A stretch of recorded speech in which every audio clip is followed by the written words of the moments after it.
Buonasera e ben ritrovati con il TG Flash di New Sicilia, di eseguiti i titoli più importanti del pomeriggio. Un frate di 66 anni finisce a processo a Palermo per violenza sessuale nei confronti di 5 minorenni. Le vittime, che all'epoca dei fatti avevano meno di 14 anni, avrebbero subito gli abusi durante le confessioni e, nel caso di un ragazzino, durante un ritiro spirituale.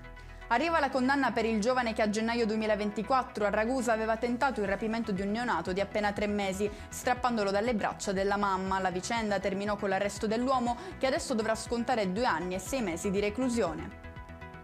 Scoppia una rissa fuori da una discoteca a Cinisi, in provincia di Palermo. Un gruppo di giovani sarebbe andato in escandescenze dopo la decisione degli addetti alla sicurezza di impedirne l'ingresso. Tra ansenne volanti, calci, pugni, urla e addirittura l'utilizzo di spray urticanti avrebbero coinvolto decine di presenti. Incidente stradale questo pomeriggio a Belpasso, in provincia di Catania. È successo in via Giovanni Paolo II, dove sono intervenuti sul posto i sanitari del 118 e le forze dell'ordine. Necessario anche l'intervento dell'elisoccorso.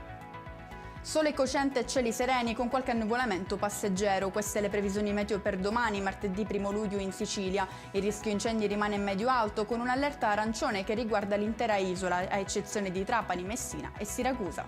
E con questo è tutto, prossimo appuntamento domani alle 13:30. Grazie per averci seguito, buona serata.